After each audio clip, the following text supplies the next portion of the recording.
Les gars, le Lamine Yamal de ces dernières semaines, waouh, waouh. Est-ce que pour vous déjà c'est le meilleur joueur actuel? Quand je dis meilleur joueur, c'est le meilleur joueur au monde, hein. C'est pas le meilleur joueur du Barça, ça on sait déjà. Depuis le mois de janvier là, il est trop décisif. Et il est régulier. Vous pouvez voir, hein, but, passe, but, passe, but. Il enchaîne les bonnes performances. Carrément même, des fois je me dis, mais faut qu'il parte du Barça. Parce que quand on voit ce que les attaquants ils ratent, il leur donne que des caviars, il rate. Ah, est-ce qu'il lui faut pas des meilleurs joueurs en attaque avec lui? Parce qu'il aurait des stats encore meilleures. Il aurait pu avoir 2 buts, 2 passes, 3 passes. Mais non, malheureusement devant ça gâte. Donc est-ce qu'il faut qu'il parte du Barça? Ou bien le Barça doit recruter des meilleurs attaquants avec lui pour l'accompagner. En tout cas, encore une fois, quand ce joueur-là est en forme, quand ce joueur-là peut exprimer son talent, son potentiel à 100%, bah qui peut l'arrêter en fait? Qui peut l'arrêter? Qui peut dire quoi? Il met tout le monde d'accord. Dès qu'il est en forme, on peut le citer directement parmi les meilleurs joueurs du monde. Mais genre sans contestation, sans hésitation. C'est un joueur qui fait plaisir à tout le monde lorsqu'il est en forme, lorsqu'il va bien. Le football qu'il pratique, on le voit nulle part ailleurs. Il n'y a aucun joueur sur cette planète qui pratique son football quand il est en forme. Juste les attaquants. Faut qu'ils marquent plus, comme c'est la des meilleures stats. Voilà. Les gars, Albacete, c'est du sérieux, hein. Alors oui, au début du match, ils ont fait les malins, ça voulait ressortir propre contre le Barça. Perte de balle, le Barça, ils ont puni vite.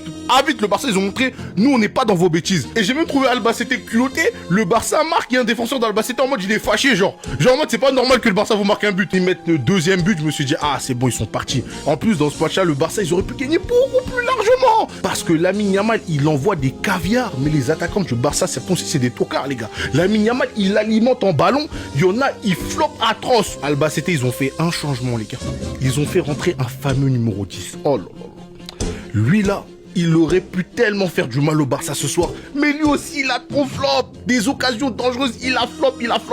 À force de pousser, Albacete a fini par mettre le 2-1. Et là, les Barcelonais, ils ont commencé à stresser. Albacete, ils ont poussé. Gérard Martin, il a fait un sauvetage de fou à la dernière minute pour éviter l'égalisation. Les gars, c'était une fin de match de fou. Et au final, qu'est-ce qu'on retient? Le Barça s'est qualifié, c'est un fait. Mais est-ce que maintenant les Barcelonais, avec un peu de recul, le fait qu'on soit sorti contre Albacete, c'est une honte. Mais voilà, ils sont vraiment bons, hein. Depuis qu'ils nous ont bottés, ils ont enchaîné les victoires. En tout cas, félicitations au Barça, c'est mérité. Et ils sont pas tombés dans le piège dans lequel on est tombé. Et bah voilà, eux ils ont été sans aucune pitié. Les joueurs madrilèns là, j'espère que vous étiez tous devant votre télé. Et comme ça on fait l'équipe d'Albacete aujourd'hui, vraiment respect à eux. Parce que même si au fond de moi je savais qu'ils allaient se faire goumer, à un moment donné ils ont réussi à me faire douter. Et ça franchement c'est très fort, ils ont réussi à se créer des situations. Avant même l'ouverture du score de Lamine Yamal, il y avait seulement un tir cadré pour le FC Barcelone. Et dire à quel point défensivement parlant, Albacete était encore présent comme face au Real Madrid. Dans les déplacements ils ont été impeccables comme d'habitude. Mais malheureusement, quand tu joues face au FC Barcelone, faut faire ça jusqu'à la fin. Vous connaissez maintenant la musique. Avec le Barça, un petit moment de déconcentration, tu es cuit. Et c'est exactement ce qui s'est passé là. Le latéral d'Albacete perd le ballon dans leur camp. Et en plus de ça, sur un très gros pressing du FC Barcelone, Marcus Rashford et De Jong, ils partent récupérer le ballon. Rashford fait ensuite la passe à De Jong. Et ce dernier voit Lamine Yamal bien placé à sa droite. Et il lui fait la passe en profondeur. Et Lamine Yamal, comme depuis quelques temps, clinique, il n'a même pas contrôlé le ballon. Il a tiré direct, c'est rentré. Et autant vous dire qu'aujourd'hui, là même, il était inarrêtable. Il faisait tout bien. Pasteur Valero peut en témoigner. Franchement, à la 69e minute, le frérot s'est fait envoyer par la mine. Et malgré que le Barça menait un but à 0, Albacete aurait pu égaliser à tout moment. Étant donné qu'il réussissait à se créer quelques occasions. Et justement, comme ça, le Barça est venu rajouter le deuxième but à la 55e minute sur une magnifique tête d'Aroro. Et là, à la 87e minute, à Moreno qui réduit le score sur un but de la tête magnifique plongeant. Et à l'espoir qui revient pour Albacete qui peut égaliser à tout moment. Malheureusement, ça n'a pas été le cas. Après un but refusé de Ferran Torres, ils ont failli égaliser. Et le ballon est sauvé sur la ligne par Gérard Martin. Ils auront tout donné. Pendant sur ce match-là, encore une fois, comme vous avez pu le voir, Robert Lewandowski n'a pas été au rendez-vous. En plus de pas participer au jeu, il a eu des ratés. Marcus Rashford également a beaucoup raté, surtout en première mi-temps. Mais ce qui est bien, c'est que le gars avait quand même quelques belles actions, notamment en deuxième mi-temps. Il a pris de vitesse le côté droit d'Albacete. Il arrive dans la surface, fait la passe à Dani Olmo qui tire sur la défense. Bref, le Barça en demi. Les Madrilènes, ils sont où? Hein? Ils sont où? C'est pas donné à tout le monde d'éteindre Albacete. On a eu chaud au cul à la fin, faut se le dire. Franchement, magnifique parcours pour eux. J'ai senti du stress. Et au final, sur le tableau d'affichage, c'est Ronald Araujo qui nous sauve aujourd'hui, qui dans l'ensemble fait un bon match, même si il y a des fois où il essaye un petit peu de me faire rigoler. Mais vas-y, calme. Un match qu'on a maîtrisé de bout en bout. Lamine Yamal qui ouvre le score peut-être 10 minutes après le raté de Rashford, un peu moins. C'est d'ailleurs ce genre de raté qui fait que le match il est maîtrisé de bout en bout, mais on n'éteint pas. Quant au but de Lamine Yamal, moi je le trouve un peu compliqué parce que la qualité du terrain n'était vraiment pas bonne et du coup sur la passe, le ballon il rebondit un peu.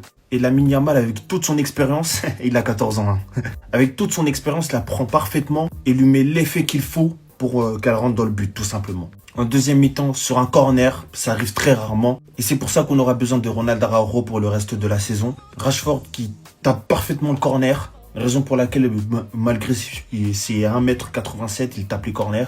Et Ronald Araujo qui met un but pour son retour en titulaire depuis la dernière fois où il nous a tous fait rêver. C'était Jorginho du Brasil. Et peut-être qu'on va faire du cas par cas là. En tout cas, ce match, dans l'ensemble, quand le Barça joue comme ça, on est imprenable, littéralement. Du moins, offensivement. Bao!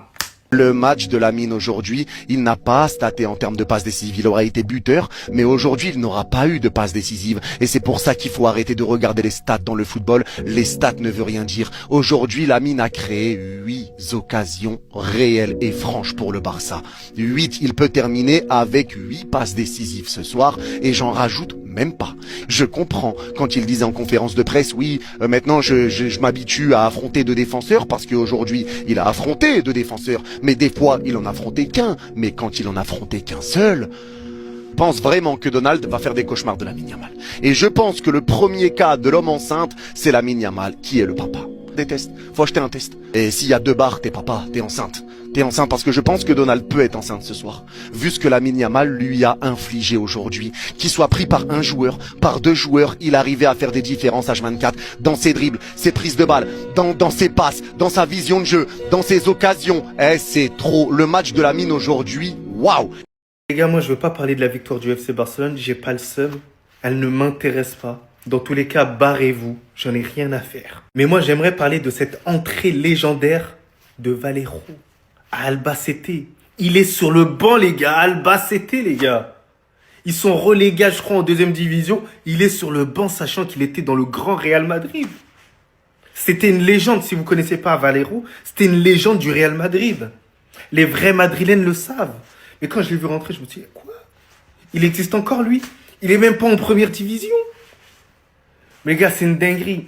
Dites-vous, malgré tout ça, les gars, le Real Madrid était fort. Avec des joueurs comme ça, les gars, Valero. Malgré ça, on était quand même fort. Mais moi, son entrée, elle m'a choqué. Zarama, c'est le remplaçant de celui qui s'est blessé.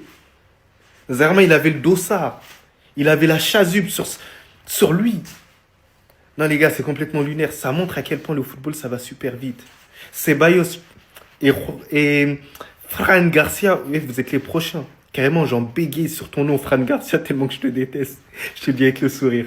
Pitié, pas le Real Madrid. S'il vous plaît, je ne demande que ça. Non, parce qu'aujourd'hui, on a joué contre Albacete en Coupe du Roi. Une équipe de 2e division qui est quasiment dernier de son championnat. Genre les gars, on est le Barça, on a un club de 1re division, y a aucun monde qu'on perde contre un club de 2e division. Puis même, quel club de Liga perdrait contre un club de 2e division? Genre par exemple, si le Real Madrid, c'est les rivaux, hein, mais par exemple, si le Real Madrid avait joué contre Albacete, ils les auraient battus aussi, tu vois. C'est un truc accessible. Victoire 2-1 avec un but magnifique de Lamine Yamal qui reprend le ballon avec une demi-volée magnifique, il va la placer de l'autre côté. Tellement le match était accessible, même Araujo il a marqué un but. Victoire évidente, il y avait même pas l'équipe A, mais je suis content, on a quand même gagné. On a assuré, tu vois, on a sauvé l'honneur. Mais maintenant en demi-finale, moi je veux pas tomber sur le Real Madrid. Ce serait trop chiant d'avoir un classico aller-retour. Bah oui les gars, en demi-finale de Coupe du Roi, il y a 2 matchs, alors qu'on doit se taper la Ligue des Champions et la course pour la Liga en même temps. Et imaginez 2 matchs contre le Real Madrid. Non, ce serait beaucoup trop chiant. Ce serait trop chiant de jouer contre eux. Ça nous flinguerait la saison et franchement, on se fatiguerait inutilement contre le Real Madrid. Ce serait con de les jouer.